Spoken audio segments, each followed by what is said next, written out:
Hello everyone and welcome to a new video of Your Polyglot Academy. Today it's lesson 25 and 26 of our series on how to learn French in 50 days.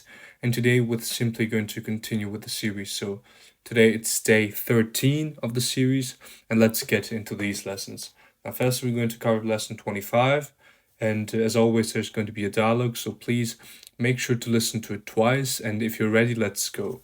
Here's the dialogue for lesson 25. 25e leçon. Déjeunons ensemble.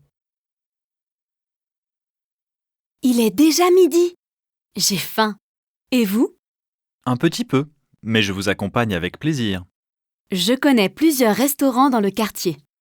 Il y a une pizzeria près d'ici, une crêperie dans la rue à gauche ou une brasserie à droite de l'église. Laquelle est-ce que vous préférez? Ça m'est égal. Et vous?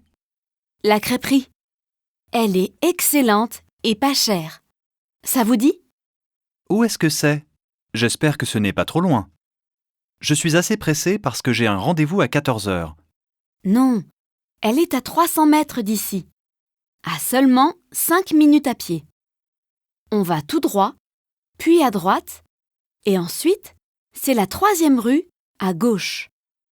Mais je viens de penser à quelque chose. Elle est fermée le lundi. Allons à la brasserie alors. Mais faisons vite. Did you understand everything, or at least most of it? Well, I hope so. If that's not the case, here's a translation of the dialogue. So, it's the 25th lesson, and the title is Let's Have a Lunch Together. It's already noon. I'm hungry. And you? A little bit. But I'll come with you with pleasure.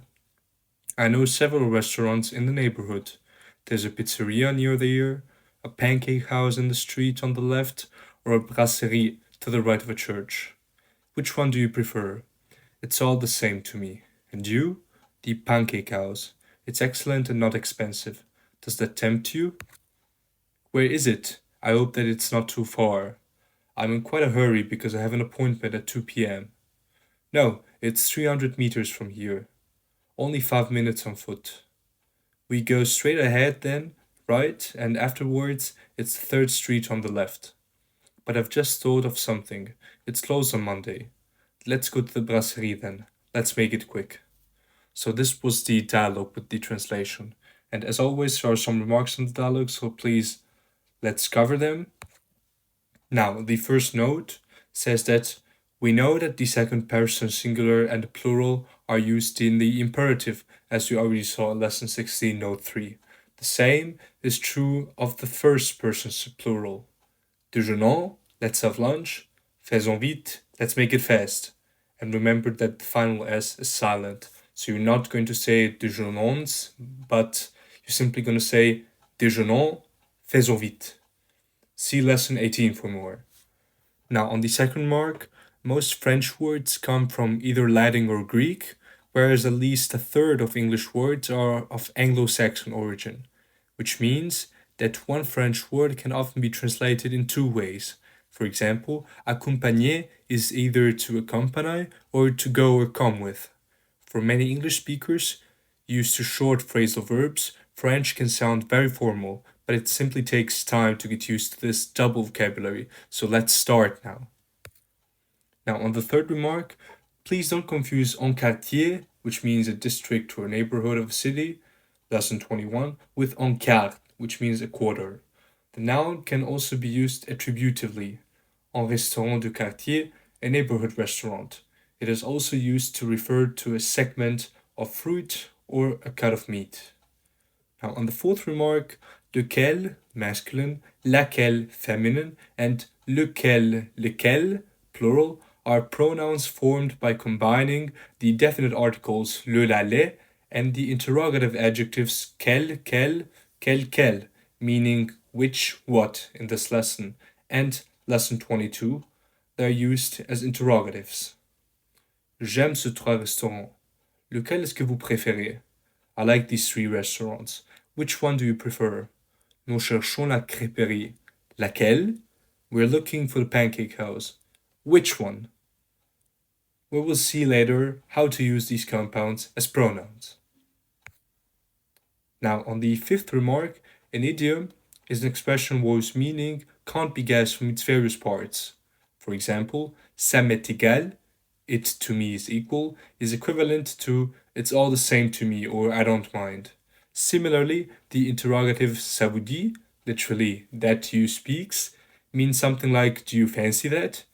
Remember to make a special note of idioms and expressions whenever you come across them, because the meaning is not always obvious, as we already saw in the last example.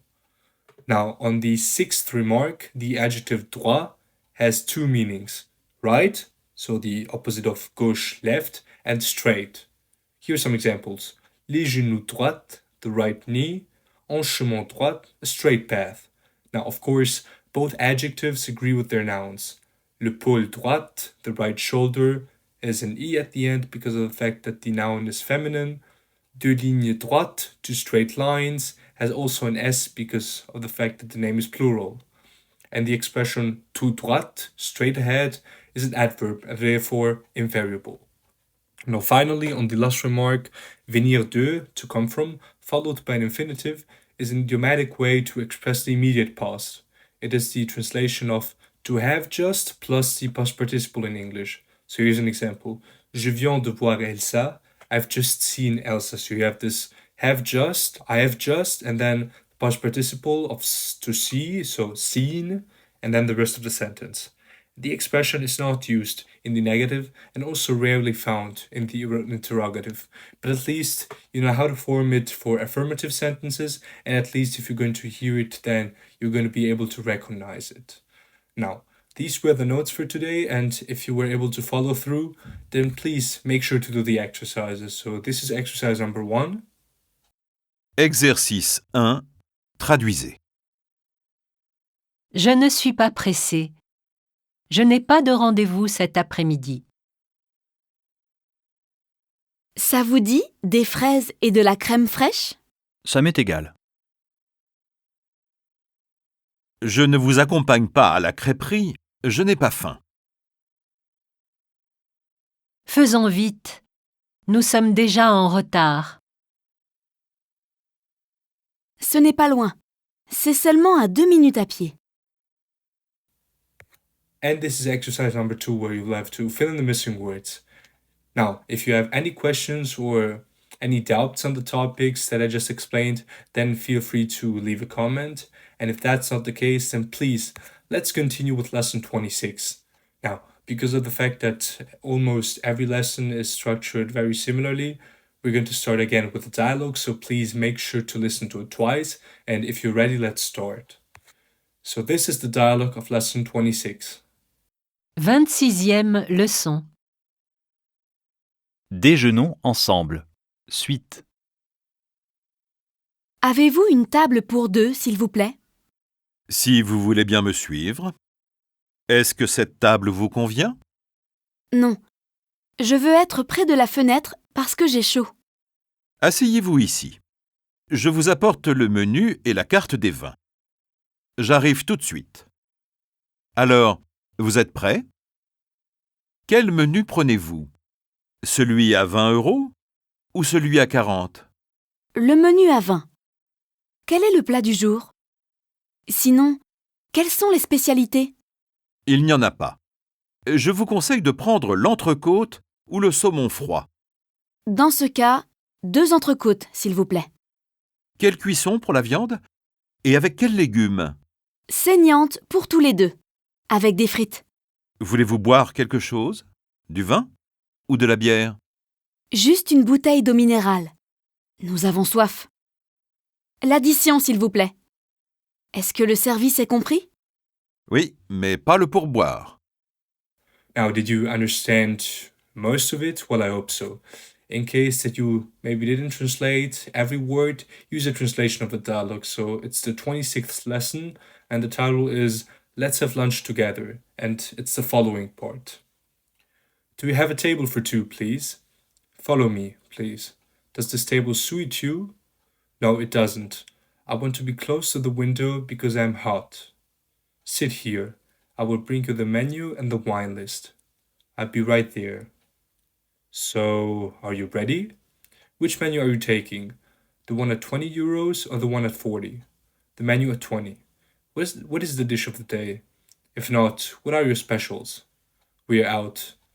I advise you to take the rib steak or the cold salmon. In that case, 2 rib steaks, please. How do you want the meat cooked? And with which vegetables? Where for the 2 of us, with chips? Do you want something to drink? Just a bottle of mineral water, please. We're thirsty. The bill, please. Is the service included? Yes, but not the tip. So this was the dialogue, or better said, the translation of the dialogue of lesson 26.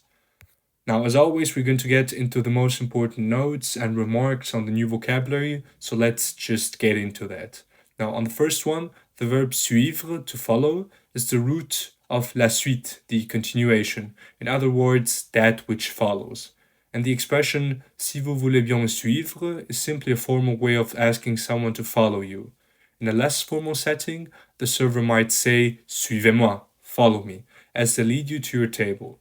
It's important to recognize the register or level of formality that is being used in order to respond accordingly.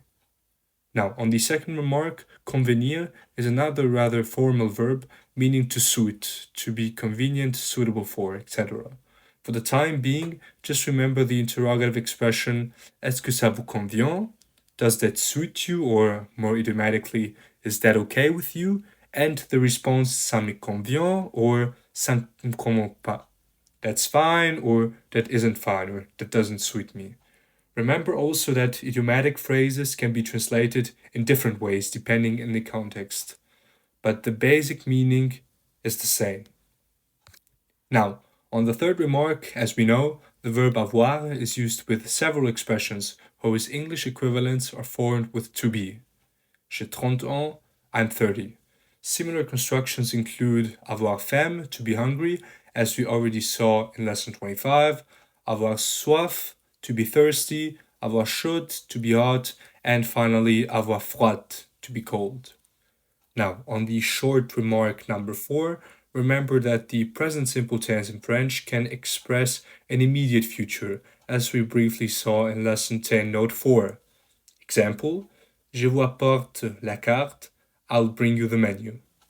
And finally, we say in note 1 that la suite, from suivre, to follow, means a continuation. But tout de suite is an idiomatic expression meaning immediately, at once. Faites-le tout de suite. Do it straight away. Now, number 6. In the previous lesson, we learned a group of compound pronouns, lequel, etc. The root word is the interrogative adjective quel, what, or when used discriminately, which, and its feminine and plural forms. Quel plat, which dish, quelle carte, which card or menu, quel légume, which vegetables, quelle table, which tables. All 4 adjectives are pronounced identically, as you could hear from me, unless the following noun starts with a vowel, in which case the 2 are liaised, so you have this kind of liaison we already talked about. So normally you would say quel plat, quel légume, quelle carte, quelle table, but in the last example with église, you would say quelles églises. You have quelles églises, this z between the 2 parts of the sentence.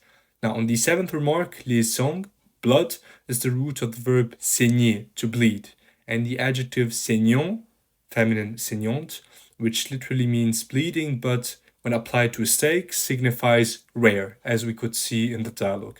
And now finally, on the actual last remark for today, une addition, literally an addition, also means a bill in the context of food service.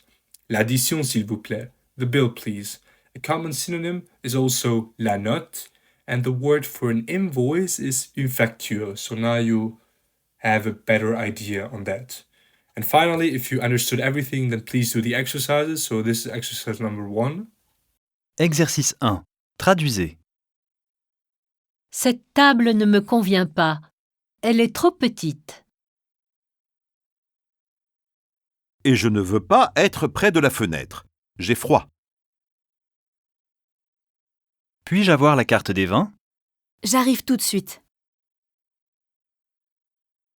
Une entrecôte, s'il vous plaît. Il n'y en a pas. Il me conseille de ne pas prendre le saumon. And this is the second one where you will have to fill in the missing words. And as always, I'm very glad that you enjoyed the lesson. If you have any questions or any desires for future lessons or for some specific grammatical topics that I might need to explain, then feel free to leave a comment or to contact me privately. And as always, thanks for listening. Have a nice day and see you soon. Goodbye.